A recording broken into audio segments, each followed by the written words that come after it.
মেসির হাতের এই ট্রফিটার দাম কত জানেন?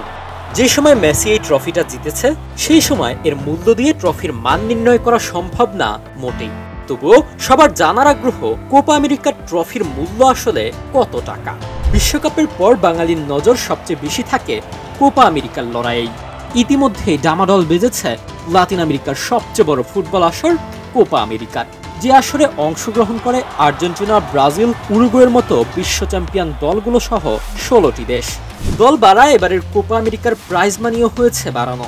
সব মিলিয়ে দলগুলোকে প্রাইজ মানি হিসেবে এবার দেওয়া হবে $72 মিলিয়ন, যা বাংলাদেশি মুদ্রায় 846 কোটি টাকা। অংশগ্রহণের জন্য প্রতিটা দলের মিলবে 30 কোটি টাকা। চ্যাম্পিয়ন দল পাবে $16 মিলিয়ন, যা বাংলাদেশি মুদ্রায় 188 কোটি টাকা, যা গেলবারের তুলনায় প্রায় দ্বিগুণ। আর রানার্স আপ দল পাবে $6 মিলিয়ন, যা বাংলাদেশি মুদ্রায় 70 কোটি টাকা। আর তৃতীয় হওয়া দল পাবে প্রায় 58 কোটি টাকা। আর চতুর্থ হওয়া দল পাবে তাদের চেয়ে 11 কোটি টাকা কম, অর্থাৎ 47 কোটি টাকা। সেই সাথে প্রতিটা দলের হোটেল খরচ ও পরিবহন খরচও বহন করবে কোপা আমেরিকার আয়োজক কমিটি। গতবার চ্যাম্পিয়ন হয়ে সবচেয়ে বেশি প্রাইজ মানি পেয়েছিল লিওনেল মেসির আর্জেন্টিনা, এবং রানার্স আপ হয়ে দ্বিতীয় সর্বোচ্চ প্রাইজ মানি পেয়েছিল ব্রাজিল।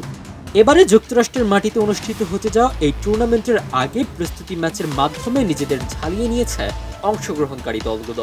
প্রতিটি দলই এবার নিজেদের সেরা ফুটবলারদের নিয়েই মাঠে নামছে। প্রাইজ মানি যেভাবে বাড়িয়েছে কোপা আমেরিকা কর্তৃপক্ষ, ঠিক সেভাবে এবারের কোপা আমেরিকার নিয়মের ক্ষেত্রেও কিছুটা পরিবর্তন এনেছে tournament committee. Quarter final, semifinal এবং তৃতীয় স্থান নির্ধারণী ম্যাচ নির্ধারিত 90 মিনিটের ড্র থাকলে সরাসরি ট্রাইব্রেকার বা পেনাল্টি শুটআউট হবে।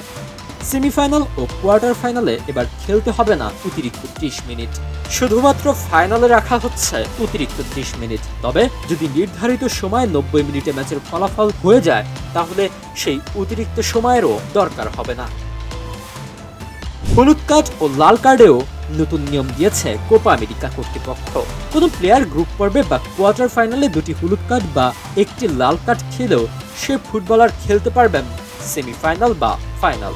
তবে গ্রুপ পর্বে যদি কার্ড পায় কোনো ফুটবলার, তাহলে সেক্ষেত্রে শুধু গ্রুপ পর্ব ও কোয়ার্টার ফাইনালের ম্যাচেই খেলতে পারবে না। কিন্তু সেমিফাইনাল বা ফাইনালের ক্ষেত্রে এই হলুদ কার্ড বা লাল কার্ড কোনো ফুটবলারের খেলায় সমস্যার কারণ হয়ে দাঁড়াতে পারবে না।